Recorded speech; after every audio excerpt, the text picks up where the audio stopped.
Hola, buenas noches. Feliz sábado. Espero que estén descansando.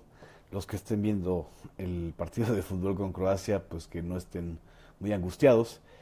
Y los que estamos aquí desde nuestros espacios domésticos o laborales, observando lo que está sucediendo en la política mexicana y los fenómenos y los desafíos que van a presentarse, pues tenemos que comentar que dentro de una semana es muy probable que en 8 días, el próximo domingo 4 de junio, a estas horas, ya sepamos eh, qué habrá pasado con las elecciones del Estado de México. Unas elecciones que desde antes estaban consideradas como una de las más importantes, no solo por el tamaño del Estado de México, no solo porque es el asiento del grupo político en el poder presidencial en estos momentos, el grupo Atlacomulco, o el grupo Estado de México, o el grupo Toluca, como quieran llamarle, la inmensa mayoría de los integrantes del gabinete de Enrique Peña Nieto, de los negocios, de los eh, tratos y de las redes, incluso de corrupción, aunque hay algunos periodistas, como Ciro Gómez Leiva, que no ve corrupción en Peña Nieto, allá él, que pues, se pongan lentes, pero la inmensa mayoría de este equipo proviene del Estado de México. ¿Y qué está sucediendo? Que pensaron que iba a ser una campaña, sí, ciertamente difícil, ciertamente dura, pero que iba a ser un trámite más porque desde hace muchos años el PRI ha controlado y ha gobernado el Estado de México a golpe de fracturar o fragmentar a la oposición, de cooptar a unos y de beneficiar a otros. Saludos a todos los que se están sumando, a Patti Lee, a los que están ahorita escuchando este comentario.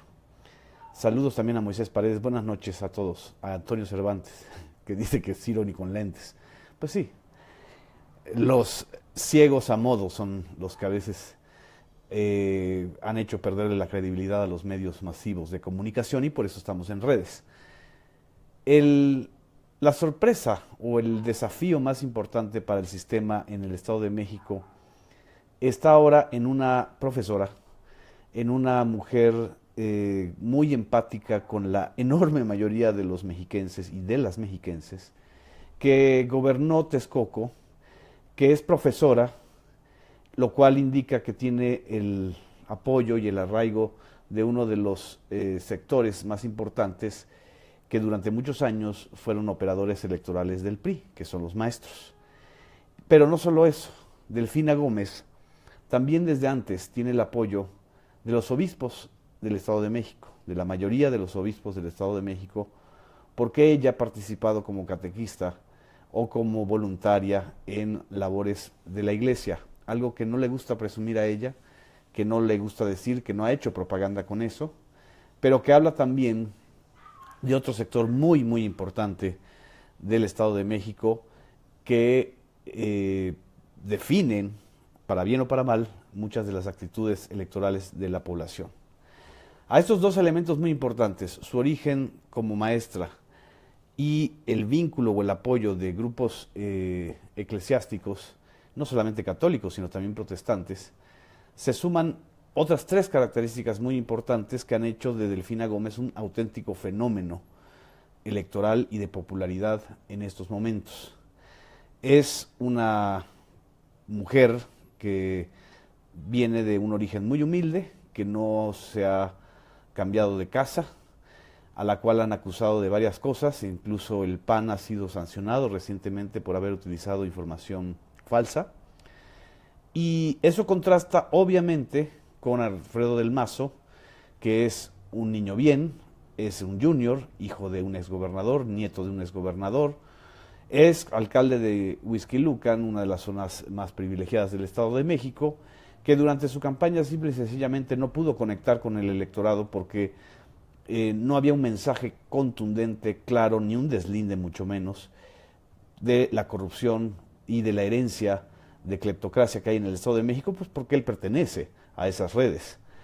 El último intento que hizo fue bastante grotesco, de decir que no era primo de Enrique Peña Nieto, sino que era un pariente en octavo grado o algo así. Del lado de Josefina Vázquez Mota, ex candidata presidencial del PAN, ex secretaria de Estado durante 2 sexenios, en el de Vicente Fox y en el de Felipe Calderón, lo que ha ocurrido es un auténtico desastre. Y Josefina, que era la contendiente mujer a mujer de Delfina Gómez, se ha ido desplomando, no solamente por el desplome natural que tiene el PAN, o el desgaste natural que tiene el PAN, sino también por ella misma y por sus errores de campaña brutales. Nada más aquí para comentarles, estoy con la revista Proceso de esta semana, es esta, o sea, la que va a salir y empezar a circular el día de mañana. Hay un reportaje del colega Álvaro Delgado, en donde menciona que uno de los principales errores de la campaña y del equipo de campaña de Josefina fue haberle dado tanto poder a su hija, a María José Ocampo, quien es una de las que contrató a un consultor colombiano, Mauricio de Bengoechea, quien fue despedido bajo sospechas de filtrar información a los adversarios. Porque además están en este asunto de querer armar campañas electorales con asesores y mercadólogos y una serie de despliegue de recursos impresionantes. Y el cuarto personaje importante de esta contienda pues ha sido el candidato del PRD a la gubernatura, Juan Cepeda, exalcalde de Nezahualcóyotl, que no ha hecho un mal papel como candidato, pero tiene un partido desfondado, sin credibilidad, dividido, fragmentado. Y lo peor que le pudo haber pasado a Juan Cepeda ocurrió hace una semana exactamente, cuando la líder nacional de ese partido, Alejandra Barrales, anuncia un frente o una alianza, o como le hayan querido llamar, con el PAN en el 2018, como un signo de debilidad propia del PRD. Y ha habido este debate sobre si declina o no Juan Cepeda a favor de Delfina, y se han dado muchas declaraciones, se han reprochado a López Obrador y a Juan Cepeda muchas actitudes, que si son autoritarios, que si son vendidos al sistema, etcétera. Lo real es que Juan Cepeda, que pudo haber sido una muy buena opción como candidato, está en una muy mala situación por la fragmentación de su partido, por el desfondamiento y por la falta de credibilidad de sus liderazgos. Y lo que ha ocurrido en estos últimos 2 días es una auténtica desbandada y una auténtica oleada de adhesiones a Delfina Gómez, y esto lo hemos documentado en el blog Homo Zapping, que les invito a leer el día de hoy, nada más para mencionar las adhesiones que ha vivido Delfina Gómez en los últimos días. Renuncia o declina como candidato el candidato del PT, Óscar González, que fue alcalde de Metepec, y que aunque tuviera una baja intención de voto, es muy importante su declinación porque da justamente la fortaleza de una candidatura de izquierda. Pero también ha tenido las adhesiones de militantes del PRD, incluyendo al hermano de Bautista, de Héctor Bautista, que es el jefe político de el grupo de Cepeda, de Juan Cepeda, que es el grupo de Nezahualcóyotl, de Ciudad Neza. Y además ha tenido también el apoyo de sectores sindicales del magisterio del Estado de México, que, como digo, se han sumado a su campaña de una manera impresionante. Se ha dicho también que está detrás ahí la profesora Elbester Gordillo, pero sinceramente, y eso creo que es lo que muchos medios no han logrado ver, es que no se necesita que Elbester Gordillo y sus redes de corrupción estén ahí presentes. Delfina y los maestros en el Estado de México por sí solos son una fuerza, piensan y están en una situación de franco desafío a ese viejo sistema corrompido, anquilosado del PRI. ¿Qué ha sucedido? Que el sistema, el gobierno federal, equivocó la estrategia. Simple y sencillamente pensaron que Delfina era un títere de Andrés Manuel López Obrador. Orientaron todas las baterías a desacreditar a López Obrador utilizando las malas artes de un personaje como Miguel Ángel Yunes, que repitió o ha repetido las mismas dosis que ya hemos vivido en el 2004 con los videoescándalos, a través ahora del caso de Eva Cadena, que ha sido sobredimensionado en los medios porque no hay ni siquiera una historia completa de esta trama de corrupción. Es una historia sesgada y hecha a modo para golpear a López Obrador y querer así golpear la fuerza de Morena en el Estado de México, pero es algo que no toca directamente ni indirectamente a Delfina Gómez. Por otro lado, también están utilizando aquellas tácticas que usaba o que usó Miguel Ángel Yunes en la elección de 1988. Los que ya tenemos algunos años en esto, no podemos olvidar que fue Miguel Ángel Yunes el que le puso el 4 aquel a Cuauhtémoc Cárdenas, candidato presidencial de la corriente democrática,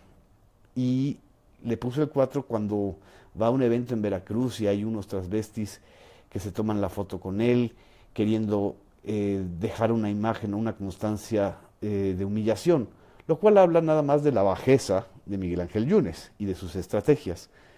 Pero también han insistido muchísimo en que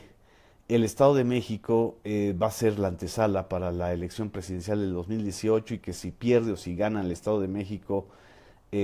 Morena, pues Andrés Manuel podría perder o ganar la elección del 2018. Y creo que están confundiendo escenarios. Evidentemente es muy importante el Estado de México en función del 2018,